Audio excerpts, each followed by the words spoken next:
हफ्ते अपनी छुट्टी के दिन मेरी नैनी का बेटा मेरे घर आकर मुफ्त में खाना पीना करता था, उसकी माँ का लिहाज करते हुए जो कई सालों से मेरे लिए काम कर रही थी।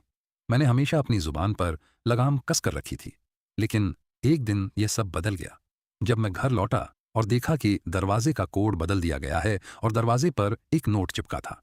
नैनी का बेटा सोफे पर पैर मोड़कर बैठा था और एक तीखे नाराज लहजे में बोल रहा था, क्या तुम्हें पढ़ना नहीं आता? तुम दिन रात हमारे घर पर मुफ्त की रोटियां थोड़ते रहते हो। क्या तुम्हें जरा भी शर्म नहीं आती? अगर तुम्हारे पास रहने के लिए कोई जगह नहीं है तो जाकर सड़क पर सो जाओ। मैं तुम जैसे मुफ्तखोरों को बिल्कुल भी बर्दाश्त नहीं।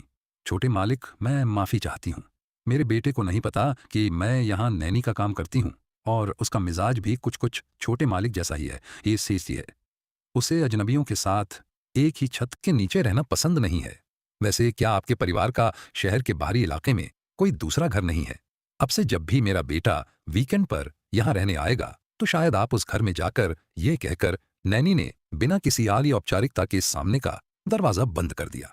बाहर खड़े होकर मैंने चुपचाप पब्लिक सिक्योरिटी ब्यूरो को फोन मिलाया। हेलो संगीत, किसी ने गैर कानूनी तरीके से मेरे घर में घुसकर उस पर कब्जा कर लिया है। क्या आप कृपया जितनी जल्दी हो सके घटना स्थल पर अधिकारियों को भेज सकते हैं?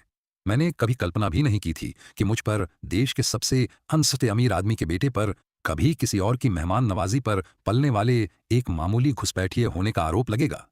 अवैध रूप से प्रवेश करने के विशिष्ट विवरणों के संबंध में नैनी वांगशकिन ने हड़बड़ी में दरवाजा खोला। वह तेजी से मेरी ओर बढ़ा। छोटे मालिक, क्या हुआ? आपने पुलिस को क्यों बुलाया? मैंने उस पर एक नजर डाली, लेकिन चुप ही रही। वह अफसर, जिसे हम अंकल हैट कहकर बुलाते थे, ने उसे ऊपर से नीचे तक घूरा। तो तुम ही हो वह जिसके बारे में मिस्टर लिन बात कर रहे थे, वह जिसने गैर कानूनी ढंग से। नहीं कॉमरेड ऑफिसर संगीत, ये सब बस एक गलत फहमी है। मैं यंग मास्टर लिन की नैनी हूं। मेरी एकमात्र जिम्मेदारी उनकी रोजमर्रा की जरूरतों का ध्यान रखना है। मेरे बेटे के स्कूल में छुट्टियां चल रही हैं। कन्या है सांस असली थे, वह कुछ दिनों के लिए यहां रहने आया है। अभी जो दिक्कत हुई थी वह कीपैड लॉक में आई एक खराबी की वजह से थी। जब मैंने उसे ठीक करवाने के लिए किसी को बुलाया तो मैंने इस मौके का फायसे वसाय। जैसे ही वह बोला, उसने फिर से विला के दर देखा। जैसे ही मुझे पहला मौका मिला, पुलिस वाले ने मेरी ओर देखा, फिर उसे देखा। लिन सर, क्या आप इसे और आगे बढ़ाना चाहते हैं? मैं अभी बोलने ही वाला था कि वांगशेक ने अचानक अपनी आवाज धीमी कर ली और ठीक मेरे कान के पास युवा स्वामी मास के पिता का देहांत कम उम्र में ही हो गया था। उसे अकेले ही पालना मेरे लिए आसान नहीं था। ने अभी अभी कॉलेज शुरू किया है। यह वह समय होता है जब इसके अलावा वह बिना पिता के प्यार के बड़ा हुआ है, इसलिए उसका स्वभाव कुछ हद तक अस्थिर है। अगर उसे पता चल गया कि मैं एक नैनी के अलावा और कुछ नहीं हूं तो वह निश्चित रूप से इस बात को संभाल नहीं पाएगा। ऐसा करने के पीछे मेरा एकमात्र मकसद उसे कुछ मानसिक शांति देना था। प्लीज, उन 12 सालों की खातिर जो मैंने आपके माँ वांगशकिन को मेरे माता पिता का जिक्र करते सुनकर मेरा दिल सचमुच एक पल के लिए पिघल गया। वांगशकिन पिछले 12 सालों से हमारे परिवार के साथ हैं। मेरी माँ के जीवित रहते उनकी सेहत अक्सर खराब रहती थी और वांगशकिन ही थी जिन्होंने उनकी निजी तौर पर देखभाल की, उन्हें चाय पानी दिया और पूरी लग्न बारीकी से उनकी सेवा की। जिस दिन मेरी माँ का देहांत हुआ, वांगशकिन किसी भी और व्यक्ति से ज्यादा फूट फूट जब भी कोई छुट्टी या त्योहार आता तो मैं उन्हें एक लाल लिफाफा देती। वह हमेशा काफी देर तक मना करती और आखिर में जाकर उसे स्वीकार करती। 3 महीने पहले उनके बेटे चेन और मुझे, हम दोनों को एक ही यूनिवर्सिटी में एडमिशन मिल गया। वांगशकिन खुशी और चिंता के बीच फंसी हुई थी। संगीत, उन्हें इस बात से बहुत संतोष था कि उनका बेटा इतना होनहार है, लेकिन यूनिवर्सिटी की बहुत ज्यादा फीस को लेकर वह परेशान थी। यह एक मेरा हाथ थामकर उसने मेरा तहे दिल से शुक्रिया आश्चर्य अदा किया और कसम खाई कि वह किसी न किसी दिन मेरी इस मेहरबानी का बदला जरूर चुकाएगी। लेकिन पिछले महीने से हालात ने एक नया मोड़ ले लिया। एक दिन जब मैं घर लौटा तो मैं यह देखकर हैरान रह गया कि वांगशकिन का बेटा छोटे मालिक, इस वीकेंड मेरे बेटे की छुट्टी है और उसके पास जाने के लिए कोई जगह नहीं है, क्योंकि मैंने उसे काफी समय से नहीं। मैंने सिर हिला दिया और कुछ नहीं कहा। आखिर हमारे घर में खाली कमरे काफी थे, इसलिए माँ बेटे को कुछ समय के लिए साथ रहने देना कोई बहुत बड़ी बात नहीं थी। लेकिन जैसे जैसे समय बीतता गया, मुझे धीरे धीरे यह महसूस होने लगा कि कुछ तो गड़बड़ है। उनका तथाकथित 2 दिन का ठहराव धीरे धीरे हर वीकेंड का एक पक्का और अटल नियम बन गया। हर शुक्रवार शाम को चेंज तिथियास आते बानाए को ठीक समय पर मेरे घर आ जाता। मैं ये बात समझ सकता हूँ। आखिरकार हर कोई बाहरी लोगों के सामने अपनी एक आकर्षक और शानदार छवि पेश करना चाहता है। लेकिन जो बात मेरी समझ से बाहर थी वह थी चेन का वह अंदाज जब भी वह मेरी तरफ देखता था। उसकी आंखों में हमेशा घृणा और तिरस्कार भरा होता था, मानो मेरी मौजूदगी से उसे सिवाय परेशानी के और कुछ मिलता ही ना हो। कई बार तो ऐसा भी हुआ कि जब मैं सोफे पर बैठकर टीवी देख रहा होता था तो वह मुझे लगा कि उसे सचमुच कुछ गड़बड़ होने का अंदाजा हो गया है, क्योंकि उसने तो खास तौर पर वांग शकिन को घर की माई अच्छी तरह से सफाई करने का निर्देश भी दिया था। संगीत। लेकिन जैसा कि बाद में पता चला, चय का बर्ताव तो और भी ज्यादा हद से गुजरने लगा। या तो वह उस जगह पर जहां मैं बैठी होती जोर शोर से कीटाणुनाशक स्प्रे करता, या फिर सोफे पर एक डिस्पोजेबल सीटीजी को इस बात की भी चिंता थी कि वे चीजें न स्वच्छ हो सकती हैं और आपकी साफ सफाई भी सुरक्षा से समझौता कर सकती है। इसलिए वह उस समय मैंने इस बारे में ज्यादा नहीं सोचा था। आखिर स्कूल जाने और हमारे पारिवारिक बिजनेस के छोटे बड़े तमाम काम संभालने के बीच मैं हर दिन काम में इतना डूबा रहता था कि मेरे पास ऐसी बातों पर उससे बहस करने की हिम्मत ही नहीं बचती थी। आज दोपहर जब मैंने दरवाजे पर चिपका हुआ वह नोट देखा तब जाकर मुझे यह बात समझ आई। चेंजे मेरे साथ एक महज बाहरी व्यक्ति जैसा बर्ताव कर रहा था। एक ऐसा व्यक्ति, संगीत, जिसका इस्तेमाल किया जाए। छोटे मालिक, मैं वादा करता हूं अब ऐसा दोबारा कभी नहीं होगा। मैं आज ही अजय से सब कुछ साफ साफ कह दूंगा और उससे कह दूंगा, ताकि दूंगा कि वह अब यहां कभी ना रुके। प्लीज, मैं आपसे मिन्नत करता हूं, आपके माता पिता की सेवा में मैंने जो इतने साल बिताए हैं उनकी खातिर प्लीज मुझे बस इसे एक बार माफ कर संगीत दीजिए। वांगशुकिन के चेहरे पर पूरी तरह से दबी हुई और आज्ञाकारी भाव देखकर मैंने एक गहरी सांस ली। रहने दो, मैंने तय किया, मैं इस मामले को अब और आगे नहीं बढ़ाऊंगा। पुलिस अधिकारी के चले जाने के बाद वांगशकिन ने राहत की सांस ली, जैसे उसके सिर से कोई भारी बोझ उतर गया हो, आशा हो, और उसने मेरा बहुत बहुत शुक्रिया अदा किया। उसका बर्ताव अब पहले से कहीं ज्यादा विनम्र और मददगार हो गया था। उस दिन के बाद से चंजे ने सचमुच कभी मेरे घर में कदम नहीं रखा। हर बार जब भी मैंने पूछा, वांगशकिन के पास कोई ना कोई छोटे मालिक, मुझे सच में बहुत अफसोस है। सफाई करते समय मुझसे गलती से वह रेड वाइन की बोतल टूट गई। इसके अलावा बर्तनों का वह सेट काफी समय से इस्तेमाल हो रहा था। उन्हें धोते समय मैंने उनमें कुछ दरारें देखीं और इस चिंता में कि कहीं आपको चोट ना लग जाए, मैंने उन्हें फेंक दिया और आखिर में मैं आपके कपड़े ड्राई क्लीनिंग के लिए दुकान पर ले गया था। लेकिन एल्ड्री वालों ने उन्हें कहीं खो दिया। हालांकि हर बार दिए गए बहाने थोड़े अजीब लगते थे, फिर भी मैंने ज्यादा हंगामा नहीं किया क्योंकि उनका रवैया असल में काफी अच्छा था। मुझे लगा कि बात यहीं खत्म हो जाएगी जब तक कि चिंगमिंग त्योहार नहीं आ गया। अपने माता पिता को श्रद्धांजलि देने के बाद मैंने शहर के बाहरी इलाके में बने उस विला में जाने का फैसला किया जहां उन्होंने अपनी आधी जिंदगी बिताई थी, ताकि वहां की अच्छी तरह से साफ सफाई कर सकूं। यह मेरे माता पिता की सबसे पसंदीदा जगह थी। आंगन उन फूलों, अपनी मृत्यु से पहले मेरी माँ ने मेरा हाथ थामकर मुझसे कहा था कि यह घर उनकी और मेरे पिता की जीवन भर की कड़ी मेहनत का नतीजा है, और उन्होंने मुझसे आग्रह किया था कि मैं इसकी अच्छी तरह देखभाल करूं। मैं उस विला को बहुत सहेज कर रखता हूं। हालांकि मैं वहां से निकलकर मैंने पूरी लगन से घर के हर फर्नीचर को साफ किया और आंगन में लगे फूलों और पौधों की छोटाई की। लेकिन इस बार विला के दरवाजे पर पहुंचते ही मैं ठिठक गया। आंगन का दरवाजा, जो आमतौर पर कसकर बंद रहता था, पूरी तरह खुला हुआ था। विला के अंदर से बहुत तेज संगीत और जोरदार ठहाकों की हल्की हल्की आवाजें बाहर आ रही थीं। मैंने तुरंत आगे बढ़कर दरवाजा खोला, जो थोड़ा खुला हुआ ही छोड़ दिया गया था। अंदर का नजारा देखते ही मैं पूरी तरह से सते हक्का बक्का रह गया। विला का लिविंग रूम पूरी तरह से अस्त व्यस्त, लाखों की कीमत वाला असली चमड़े का सोफा सिगरेट के टुकड़ों से बने जले हुए छेदों की एक पूरी कतार से भरा हुआ था। मेरी दिवंगत माँ का प्यारा फारसी कालीन अनगिनत पैरों तले रौंदा गया था और उस पर कई बार लाल वाइन गिरने के दाग लगे हुए थे। जहां तक दीवारों पर टंगे यादगार तोहफों की बात थी, उनमें से कुछ को उतारकर फोटो खिंचवाने के लिए प्रॉप्स के तौर पर इस्तेमाल किया गया था, जबकि बाकी कोने में टूटे फूटे पड़े थे। यह नज़ारा, यहाँ की हर चीज़ उन्होंने बहुत सोच समझकर अपने हाथों से चुनी थी। आमतौर पर मैं इतनी सावधानी बरतता हूँ कि धीरे धीरे संभल कर चलता हूँ, इस डर से कि कहीं किसी चीज़ से टकरा ना जाऊं। लेकिन अब इस जगह का ऐसा बुरा हाल हो गया है कि इसे पहचानना भी मुश्किल है।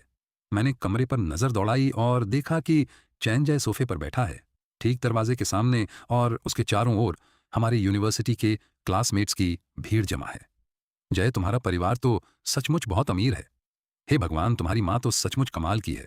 वह अपने सबसे अमीर महिला होने के खिताब को पूरी तरह से सही साबित करती हैं। उनके पास अरबों खरबों की दौलत है, क्योंकि हम सब सहपाठी हैं। तो जब तुम ग्रेजुएट हो जाओगे और तुम्हें अपने परिवार की सारी दौलत मिल जाएगी, तो क्या तुम हमें अपनी कंपनी में काम पर रख लोगे, ताकि हम भी अपना गुजारा कर सकें? इतनी तारीफ सुनकर चेंज का चेहरा खुशी से खिल उठा और उसके होठों पर एक चौड़ी सी मुस्कान तैर गई। ठीक उसी पल चेंज ने मुझे दरवाजे पर खड़े देख लिया। उसका मुस्कुराता चेहरा पल भर में गंभीर हो गया। वह बड़े ही घमंडी और हेकड़ी भरे अंदाज में मेरी तरफ बढ़ा और धड़ाम बिना एक भी शब्द कहे उसने सीधे मेरे चेहरे पर जोरदार मुक्का झड़ दिया। तुम सच में मेरा पीछा करते करते यहां तक आ गए? इस अचानक और अप्रत्याशित वॉर से मैं हक्का बक्का रह गया और वहीं का वहीं जम गया, जबकि वहां मौजूद क्लासमेट्स हैरानी से आंखें फाड़े हमें घूर रहे थे। जैसे मेरे डाउनटाउन अपार्टमेंट में आकर रहना ही काफी नहीं था, अब यह बेकल इंसान असल में उस विला में आकर रहना चाहता है जिसे मेरी माँ ने खास तौर पर मेरे लिए खरीदा था। मैंने चजे को पूरी तरह से अविश्वास भरी नजरों से घूरा। तुम्हें किसने बताया कि यह घर वही जिसे तुम्हारी माँ ने अभी अभी खरीदा है, तुम्हारे लिए है? चजे ने ताना मारते हुए हंसते हुए कहा। क्यों? मेरी माँ ने खुद मुझे ऐसा बताया है। जाहिर है तुम तो बस इस बात का फायदा यही कम नहीं था कि तुम लगातार मेरा इस्तेमाल करके जानबूझकर मेरी माँ के साथ अकेले रहने के मौके बनाते रहे। अब तुम मेरा विला भी हथियाना चाहते हो। मैं तुम्हें एक बात बता दूं, मेरी माँ ने कहा था कि उन्होंने तुम्हें हमारे घर में सिर्फ तरस खाकर रहने दिया था, क्योंकि तुम इतने बदनसीब थे कि तुम्हारे माता पिता दोनों गुजर चुके थे और उन्होंने तुम्हें पूरी संगीत तरह से एक नेकी के तौर पर ही पनाह दी थी। अपनी पूरी तरह से किस्मत को ज्यादा मत आजमाओ और लालची मत बनो। वांगशकिन एक कॉरपोरेट सीईओ हैं जो एक ओक विला में रहती हैं, जबकि मैं तो बस एक बेचारी हूं जिसे उन्होंने दया करके अपने यहाँ पनाह दी है। इसी वजह से चेंजे हमेशा से यही मानता आया है कि मैं और कुछ नहीं, बस एक मुफ्तखोर हूं जो हर समय उसके परिवार के घर में डेरा डाले रहती है, और यह कि मैं बड़ी ढिठाई से ये वहम पाले बैठी हूं कि मैं ही उसकी इकलौती वारिस बनूंगी। ये सचमुच कितनी बेतुकी बात है। बोलते बोलते चैन जय पीछे मुड़ा और अपने सहपाठियों से नतीजतन वह नाराज हो गई और तुरंत मुड़कर पुलिस को फोन कर दिया, यह आरोप लगाते हुए कि मेरी माँ उसे परेशान कर रही है। मेरी माँ को चिंता थी कि वह इस मामले को बेवजह बढ़ा चढ़ाकर पेश कर सकती है और कंपनी की साख को नुकसान पहुंचा सकती है। इसलिए उन्होंने उसे मनाने का फैसला किया। उन्होंने मेरे लिए यह नया विला खरीदा, खासतौर पर इसलिए ताकि मैं वहां अकेले रह सकूं। कभी कभी मुझे यह बात समझ ही नहीं आती। वह मेरे घर को ऐसे अपना समझती है जैसे वह सचमुच उसका ही हो। हद तो यह है कि अगर मुझे अपने कपड़े पहनने हो या अपनी पसंदीदा रेड वाइन पीनी हो, तो मुझे अपनी माँ से चुपके से शहर वाले हमारे विला से उन्हें यहाँ मंगवाना पड़ता है। मैं ऐसा सिर्फ इस डर से करती हूँ कि अगर उसे पता चल गया तो वह फिर से ये रोना रोने लगेगी कि हम उसे तंग कर रहे हैं। मैंने इतनी लंबी जिंदगी जी है, लेकिन मुझे आज तक कोई ऐसा इंसान नहीं मिला जिसमें इतनी संगीत बेच क्योंकि तुमने मुझे बेवकूफ़ बनाने का फैसला कर ही लिया है, तो अब मेरे सख्त रवैया के लिए मुझे दोष संगीत मत देना। मैंने तुरंत अपना फ़ोन निकाला और लीगल डिपार्टमेंट को फ़ोन करके उन्हें आदेश संगीत दिया कि वे अभी के अभी मेरे माता पिता के उपनगरीय विला में एक टीम लेकर पहुंचे। इससे पहले कि मैं अपनी बात संगीत पूरी भी कर पाता, चेन ने मेरे हाथ से फोन छीन लिया और उसे जोर से जमीन पर पटकर तोड़ दिया। तुम्हें इतना दिखावा करने की तो पता चला कि तुम भागकर आज के घर रहने चले गए। उस पर आश्रित होकर इस तरह का बर्ताव सचमुच बहुत ही गलत है, सिर्फ इसलिए कि तुम्हारे अपने माता पिता गुजर गए। तुम फौरन किसी अमीर परिवार से चिपकने की कोशिश करने लगे। इस बात को किसी भी तरह से सही नहीं ठहराया जा सकता। कुछ लोग होते ही ऐसे हैं, जैसे ही उन्हें कोई अमीर इंसान दिखता है, वे उसका ध्यान खींचने के लिए किसी भी सा भी हद तक चले जाते हैं। उन्हें उम्मीद होती है कि किसी और की मैं उसे जरूर रोकूंगा। भीड़ की फुसफुसाहट को नजरअंदाज करते हुए मैं चेंजे की ओर मुड़ा और उसे तुरंत चेतावनी दी। मैं तुम्हें सलाह देता हूं कि तुम एक फोन करो और अपनी मां से पूछो कि यह विला असल में किसका है। यह शब्द सुनते ही चैनजे का चेहरा तुरंत गुस्से से तमतमा गया। उसने हाथ बढ़ाया और मेरा कॉलर पकड़ लिया। तुम चाहते हो कि मैं अपनी मां को फोन करूं? ये मत सोचना कि मैं तुम्हारी चाल नहीं समझ रहा। तुम बस उसके नरम दिल, उसकी आंखें चमक उठीं। तुम्हारा वह हासफंदे जेड पेंडेंट वाला हार एक नजर में ही वह बहुत महंगा लगता है। वह भी तुम्हें मेरी मां से ही मिला होगा, है ना? उसके मुंह से यह शब्द निकले ही थे कि उसने जोर से एक झटका दिया और बड़ी बेरहमी से हार मेरी गर्दन से खींचकर तोड़ दिया। चैन जय की हरकतें इतनी तेज और जालिमाना थीं कि मुझे कुछ भी प्रतिक्रिया देने का मौका ही नहीं मिला और हार पहले ही उसके हाथों में पहुंच चुका था। मेरे चेहरे के हाव भाव तुरंत बदल गए। मैं घबरा गया। इसे तुरंत वापस दो। यह मेरी मां ने मुझे दिया था। हो सकता है इसकी कीमत ज्यादा ना हो, लेकिन मेरे लिए यह बेहद अहम है। इसे मेरे हवाले करो अभी। जैसे ही मैंने यह कहा, मैंने हाथ बढ़ाया और उसे वापस छीनने की कोशिश की। वह जेड पेंडेंट वह हार एक ऐसा ताबीज था जिसे मेरे लिए हासिल करने के लिए मेरी मां ने अपनी जान तक दांव पर लगा दी थी। मैं बचपन से ही कमजोर और बीमार रहता था।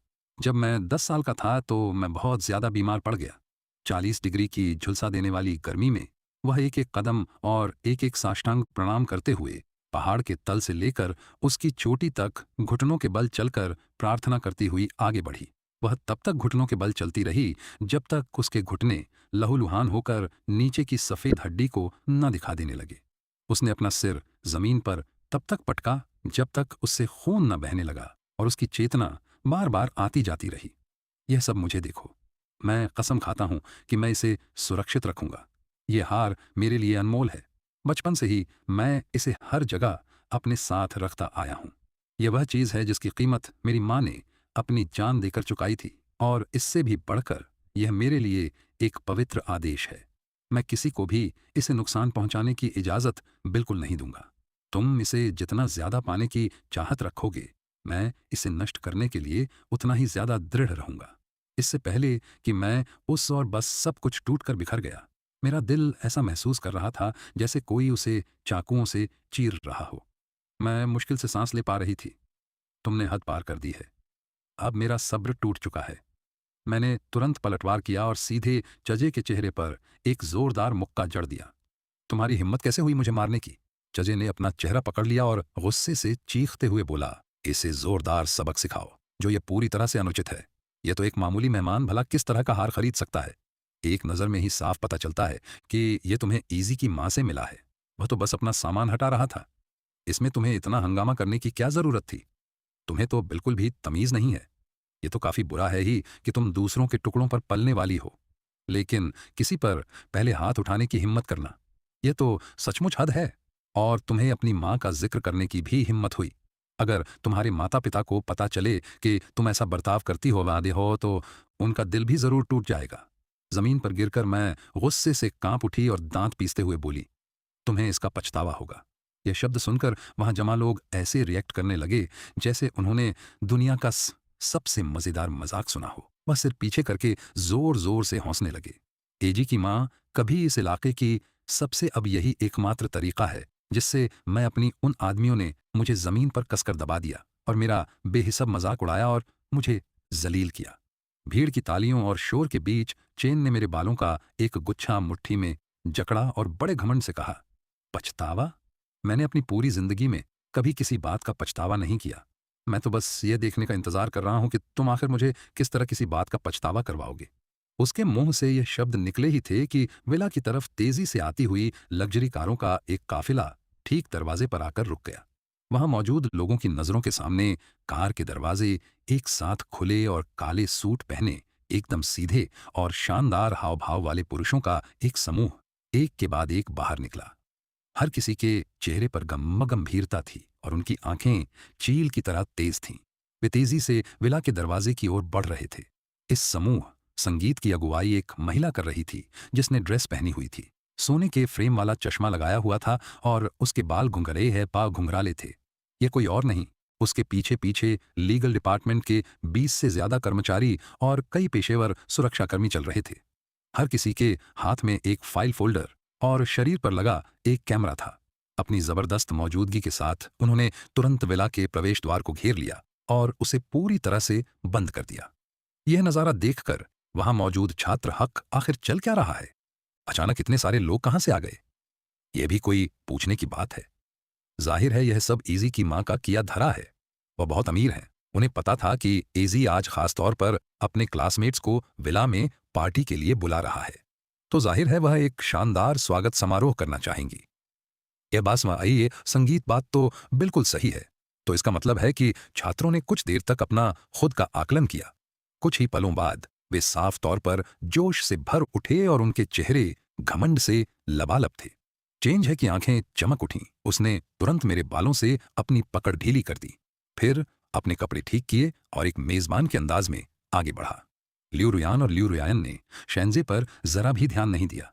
उसकी नजर तेजी से पूरे लिविंग रूम में घूमी। जब उसने मुझे देखा, जमीन पर बेसूद पड़ा हुआ, मुंह के कोने से खून टपकता हुआ और बाल बिखरे हुए, तो उसका चेहरा तुरंत गुस्से से तप मिस्टर अर्लन, क्या आप ठीक हैं? उसकी आवाज नरम थी, फिर भी उसमें एक ऐसी इज्जत थी जिस पर कोई सवाल नहीं उठाया जा सकता था। यह सुनकर भीड़ जिनके चेहरे कुछ ही पल पहले उम्मीद से भरे हुए थे, अचानक पूरी तरह से हक्के बक्के रह गए। यहां तक कि वांगमो संगीत जे भी थोड़ा हैरान रह गया। ठीक अगले ही पल, जैसे उसने अभी अभी कोई बेहद बेतुकी बात सुनी हो, वह अचानक जोर जोर से हंसने लगा। प्रेसिडेंट लिन, क्या तुम लोगों ने सुना? इस औरत ने सच में इस मुफ्तखोर को प्रेसिडेंट लिन कहा। वहां मौजूद छात्र भी हंसे और मजाक उड़ाने में शामिल हो। क्या तुम लोगों ने इसे कोई और ही समझ लिया है? यह तो बस भाईजे का एक चमचा है, हमेशा मुफ्त का खाता रहता है और इसके दिमाग में इसके सिवा कुछ नहीं चलता कि कैसे उस आदमी से चिपके रहा जाए। जय, बिल्कुल सही। ऐसा आदमी तो बॉस होने से कोसों दूर है। बेहतर हो यह सुनकर लियू रियान ने तुरंत अपनी भौहें संगीत से, इसे उसकी आवाज ऊंची नहीं थी, फिर भी वह किसी चाकू की तरह थी जो कमरे के सारे शोर को साफ और निर्णायक ढंग से काट डालती थी। जब सब लोग हैरानी से आपके सामने खड़े सज्जन शेंग ग्रुप के प्रेसिडेंट हैं श्री ललिन थानकिंग, पूरा कमरा एक पल के लिए जम सा गया और फिर उससे भी जोरदार था।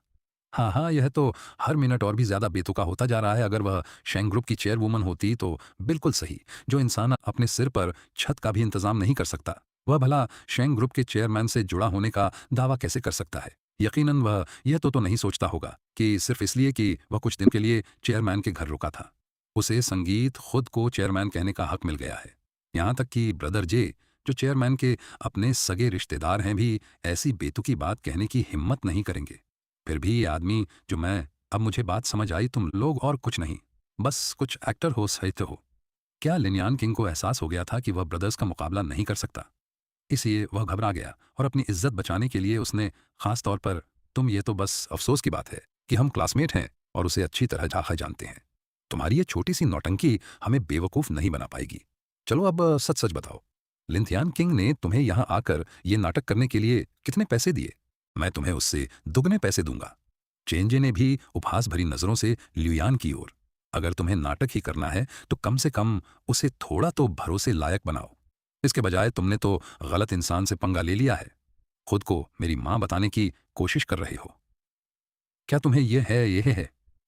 यह सुनकर लियू रुयान ने अपनी भय से वांग शैकिन, क्या वह प्रेसिडेंट लिन के घर की नैनी ने, लियू रुयान की बातें सुनकर चजे का चेहरा अचानक बदल गया और वह तुरंत एक तीखी चीख के साथ चिल्लाया, तुम नैनी, ये तुम क्या बकवास कर रही हो? मेरी मां भला नैनी कैसे हो सकती है? वह तो शेंग ग्रुप की सीईओ है, इस देश की सबसे अमीर महिला, और मैं चंद ज़ाया, इस देश के सबसे अमीर इंसान का बेटा हूं। ल्यूरियन ने ठंडी संगीत सी घटना स्थल को तुरंत सुरक्षित करें और सबूत के तौर पर हर क्षतिग्रस्त चीज की तस्वीर लें। इसके अलावा वहां मौजूद हर व्यक्ति को रोक कर रखें, किसी को भी वहां से जाने ना दें। उन्होंने राष्ट्रपति लिन को घायल किया है और आज उन्हें इसकी कीमत उसके पीछे खड़े लोगों ने एक सुर में जवाब दिया और तुरंत आगे बढ़कर चेंज और उसके साथियों को काबू करने की कोशिश करने लगे। जी खौफजदा होकर चेंज चीखते हुए, मैं तुम्हें चेतावनी दे रहा हूं और करीब मत आना। मेरी मां वांग शकिन है जो शेंग ग्रुप की सीईओ हैं। अगर तुमने मुझ पर हाथ उठाए, छात्र भी हक के बक्के के रह गए और एक के बिल्कुल सही। भाईजे मिस्टर झांग के इकलौते बेटे हैं। अगर तुमने जैसे पंगा लेने की हिम्मत की तो समझो तुम सीधे मिस्टर झांग से ही भिड़ रहे हो। आंटी झांग शंग ग्रुप की सीईओ हैं। वह देश की सबसे आसे अमीर महिला है, जिनकी कुल संपत्तियां अरबों में है। तुम जैसे नौसिखिए कलाकारों को इतना बेखबर नहीं होना चाहिए। अभी भी मौका है, इसलिए बेहतर होगा कि तुम लोग यहाँ से निकल जाओ। एक बार आंटी जांग यहाँ आए कि हाँ ना, ये यहाँ आ गई तो चाहकर भी तुम लोग यहाँ से नहीं निकल पाओगे। भाई चंजे अपनी तंद्रा से बाहर आया। हड़बड़ाते हुए उसने अपने बैग से अपना मोबाइल फोन निकाला और वांग शकिन का नंबर डायल किया। फोन कई बार बजा, तब जाकर किसी ने उठाया और माँ उपनगरों में बने विला में तुरंत आ जाओ, यहाँ कोई मुसीबत खड़ी कर रहा है। वे तो हम पर कब्जा करने की धमकी भी। लाइन के दूसरी ओर से मांग शूचिन की साफ तौर पर एजी क्या चल रहा है, इसे साफ साफ समझाओ। चंजे ने साफ साफ कहा, वह वही आदमी है जो इतने लंबे समय तक हमारे यहाँ मुफ्त में खाता रहा। वह अचानक विला में आ गया और अपने साथ कुछ एक्टरों को भी ले आया ताकि एक नाटक कर सके। वह दावा कर रहा है कि वह प्रेसिडेंट लिन है और आप उसकी नैनी है। माँ प्लीज जल्दी आओ, मुझे सच में बहुत डर लग रहा है। यह सुनकर फोन की दूसरी तरफ वाला व्यक्ति चुप हो गया। चेन इतना घबरा गया कि वह जोर जोर से पैर पटकने लगा। वंग शकिन ने मुश्किल से घूंट भरा और घबराई हुई आवाज, ए जी संगीत, मैं अभी रास्ते में हूं। बस अभी उनसे किसी भी तरह के झगड़े में मत पड़ना। मेरे वहां पहुंचने तक इंतजार करना, उसके बाद ही कुछ कर। ठीक है तय है, मैं इंतजार करूंगा। चेंज ने फोन काट दिया। फिर मुड़कर लिऊ रुयान और मेरी तरफ देखा। उसकी आंखों में नफरत की आग जल रही थी। बस तुम लोग इंतजार करो, मेरी माँ किसी भी पल यहाँ पहुंचने वाली हैं। जब वह यहाँ आ जाएंगी तब देखते हैं। मिस्टर लिन, क्या आप पहले अपने जख्मों का इलाज करवाना वांग शकिन के। जब तक वह यहाँ पहुंच ना जाए तब तक एक भी शब्द मत बोलना। ये सुनकर चजे ने ताना मारा, अपना नाटक जारी रख। यह देखकर कि वांग शकिन सचमुच आ रही हैं, वहां मौजूद छात्रों ने एक बार फिर हिम्मत जुटाई और एक साथ मिलकर ताने मारने लगे। भाईजे जब आंटी झांग यहाँ पहुंच जाएं तो आपको उन्हें इन घमंडी बेवकूफ़ों को एक अच्छा खासा सबक सिखाने देना होगा। इनमें इतनी हिम्मत कैसे हुई कि वे उस विला में घुस आए जो आंटी झांग ने आपको दिया था, और फिर हमें डराने धमकाने की कोशिश की। यह तो सीधे सीधे शहर की गुफा में घुसकर उसे सिर्फ इतना शाना ही नहीं, तुम्हें यह भी पक्का करना होगा कि तुम्हारी मालिन किंग का असली चेहरा देख लें, ताकि वह फिर से नरम दिल होकर उसे अपने यहाँ पनाह ना दे दें। बिल्कुल सही। आज से लिथ्यान किंग को अपने रहने चेंजे ने अपने दांत भी और मेरी तरफ घूर कर देखा। चिंता मत करो, चाहे लिन थ्यान किंग कितनी भी दया की भीख मांगे या कोई धमकी दे, मैं अपनी माँ को उसे दोबारा घर में पनाह नहीं देने दूंगा। इतना संगीत है ही नहीं, मैं अपनी माँ से उन्हें एक सबक हमसे निपटना चाहते हैं, सिर्फ इसलिए कि वांग शकिन महज एक आया है, वह जैसे कि वह इस लायक हो। चजे तुरंत भड़क उठा, ऐसी बकवास करना बंद करो। मेरी माँ बिल्कुल भी नैनी नहीं है।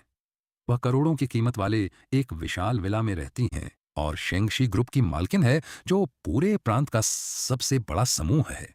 यहाँ तक कि यह उपनगरीय विला भी जो उन्होंने बस अपनी मर्जी से, मुझे पूरा यह यकीन है कि यह सबलिन यानी किंग की सोची समझी चाल है। उसने जानबूझकर तुम जैसे कलाकारों को मेरी माँ को बदनाम करने के लिए किराए पर लिया है। वह हमारे बीच फूट डालना चाहती है ताकि इस मौके का फायदा उठाकर वह बीच तुम सचमुच हद से ज्यादा बेवकूफ हो। यह विला वही घर है जहां प्रेसिडेंट लिन के माता पिता अपनी जिंदगी भर रहे थे। और जहां तक उस दूसरे विला की बात है जिसका तुमने जिक्र किया, जिसकी कीमत संगीत 10 करोड़ से भी ज्यादा है, वह एक ऐसी प्रॉपर्टी है जिसे प्रेसिडेंट लिन ने बालिग होने के बाद पूरी तरह से अपनी कमाई से खरीदा था। जहां तक शेंगशी ग्रुप की बात है, मास के पात है, उसकी नींव प्रेसिडेंट लिन के माता पिता ने अकेले अपने दम पर रखी थी। वह इस इलाके के सबसे अमीर आदमी का असली बेटा है। ओ, जहां तक वांग शगिन की बात है, वह जनरल मैनेजर लिन की साथ रहने वाली आया से ज्यादा बिना एक पल भी सोचे चेन ने पलटकर जवाब दिया, तुम झूठ बोल रहे हो। अगर यह सब सच में उसी का है तो फिर वह हर रो की बातों से मुझे इतनी चिढ़ हुई कि मुझे लगभग हौसी संगीत ही आगे वह घर मेरा है। मैं अपने ही घर में रहता हूं तो इसे किसी और के खर्चे पर रहना कैसे कहा जा सकता है। असल में तो तुम्हें ही मेरे घर में रहने की सिर्फ इजाजत दी गई है, और वह भी सिर्फ इसलिए क्योंकि मैं तुम्हारी माँ के मेरे परिवार की हाउसकीपर होने की बात का लिहाज करते हुए तुम्हें थोड़ी ढील दे रहा हूं।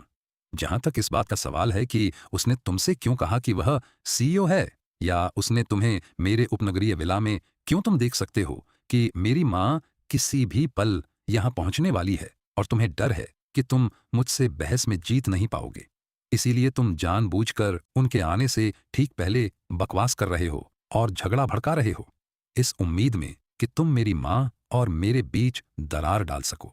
तुम्हें बस इस बात से जलन है कि मैंने जन्म की लॉटरी जीत ली और देश के सबसे बेअमीर इंसान का बेटा, तो उन्होंने जानबूझकर एक पुराने दोस्त को नाटक करने के लिए भेजा ताकि भाईज और उनकी अंतानसा अम्मा के बीच के रिश्ते को खराब किया जा सके। कितनी घटिया चाल है, हम इसमें नहीं फंसेंगे। जरा बॉस छंग के आने का इंतजार करो, तब तुम्हें पता चलेगा कि तुम्हारे यह काम कितने बेतुके हैं। ठीक उसी समय दरवाजे के बाहर से तेज कदमों की आवाज सुनाई दी। सबकी नजरें दरवाजे की तरफ घूम गईं। वांग शकिन आ गई थी। वह हाँफते हुए तेजी से अंदर आई।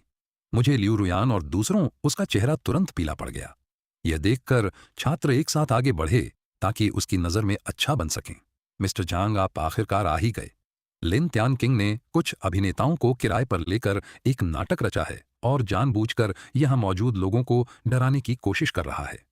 बिल्कुल सही। उन्होंने तो यहां तक दावा किया कि लिन त्यान किंग ही शेंग ग्रुप का असली सीईओ है, और तो और उन्होंने यह भी कह दिया कि यह विला उसी का है, जबकि आप उन्हें फाटे इतनी आसानी से बख्श बिल्कुल नहीं सकते। बिल्कुल सही। इन घमंडी और नासमझ कलाकारों को खुद ही देखने दीजिए कि एक असली सीईओ कैसा दिखता है। वांग शकिन वहीं अपनी जगह पर जड़वत खड़ी रह गई। उसका चेहरा पीला पड़ गया था और उसकी नजरें लिविंग रूम में मची भारी उथल पुथल और बिखरे हुए मलबे पर घूमी, फिर मेरे होठों के कोनों पर लगे खून के निशानों और मेरे बिखरे हुए बालों पर आकर ठहर गई। आखिरकार उसकी नजरें जमीन पर टुकड़े टुकड़े होकर बिखरे पड़े उस जेड पेंडेंट पर आकर टिक गईं। उस टूटे हुए पेंडेंट को देखते ही उसकी आंखों की पुतलियां जोर से सिकुड़ गईं। वह उस जेड के टुकड़े को पहचान गई थी।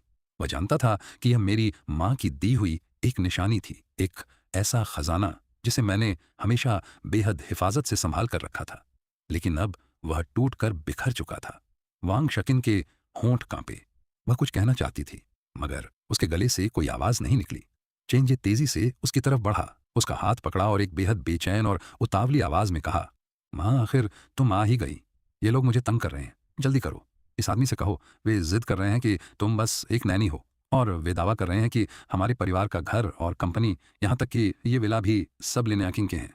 जल्दी करो, उन्हें बताओ कि ये सब तुम्हारा है ना? वांगशकिन हिली नहीं।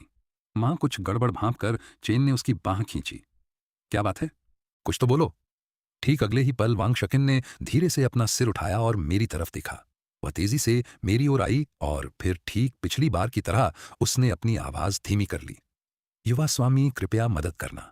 मैं अपनी कुर्सी पर पीछे की ओर झुक गया और उसे ठंडी नजरों से देखता रहा। कृपया इस झूठ को छिपा। आज के सामने मैंने घर का मालिक होने का नाटक किया। यह घर और यह कंपनी सब कुछ मेरा है। तुम तो बस एक बेचारे किराएदार हो जो मेरी छत के नीचे रह रहा है। बस इस एक बार मैं तुमसे मिन्नत करती हूं। तुम भी मेरी तरह ही जानते हो कि एजी के पिता का देहांत तब हो गया था जब वह बहुत छोटा था और उसे अकेले पालना मेरे लिए बेहद मुश्किल काम था। वह हमेशा से ही बहुत स्वाभिमानी और पक्के इरादों वाला रहा है। अगर उसे यह युवा माँ, प्लीज, इतने सालों तक मैंने आपके माता पिता की देखभाल की है, उसी की खातिर बस आखिरी बार मेरी मदद कर दीजिए। बस एक बार, मैं वादा करता हूं, अब से मैं और भी ज्यादा मेहनत करूंगा। मैं उसे फिर कभी तुम्हें परेशान नहीं। आप जो कहेंगे। उसने अपनी आवाज बहुत धीमी रखी, इतनी धीमी कि सिर्फ मैं ही उसे सुन सकता था। फिर भी उसके मुंह से निकला हर एक शब्द मुझे बेहद बेतुका लगा। मैंने कुछ सेकंड तक उसे घूरा और फिर अपनी हौंसी रोक नहीं पाया। वांग शकिन, मुझ जैसे इंसान से ऐसी बात कहने की हिम्मत, संगीत तुम्हें कहां से मिली? वांगशकिन के चेहरे के हाव भाव जम से गए। उसकी आंखों में युवा मां लिपा गई। वांगशकिन बेचैन हो गई और उन्होंने अपनी आवाज नीचे रखी। मैंने उसे नजरअंदाज किया और अपनी बात जारी रखी। अपने माता पिता के सम्मान में मैंने तुम्हें अपने घर में रहने दिया। मैंने तुम्हारी तनख्वाह बढ़ाई, तुम्हारे संगीत बेटे की ट्यूशन फीस दी और तुम पर और तुम्हारे बेटे पर बेहिसाब सब्र दिखाया। बार बार तुम्हारी हरकतों को बर्दाश्त किया, लेकिन तुमने क्या किया? तुमने ना सिर्फ अपने बेटे को मेरे घर में रहने दिया, उसे अकड़ कर घूमने और मुझ पर रब जमाने दिया। तुमने लोगों को पीटा और चीजें तोड़ फोड़ फके संगीत दी। इतनी सारी भयानक हरकतें करने के बाद तुम्हें मुझसे मदद मांगने का क्या हक है? वांग शकिन के माथे पर पसीने की बूंदें उभर आई। युवा मां, मैं वांग शचिन की आवाज कांप रही थी। मेरा यह मतलब वह मैं हूं। मेरा मतलब यह था। मैंने उसे बीच में ही रोककर चैन जैसे कहा, तुम कंपनी के सीईओ हो और मैं इस ए से न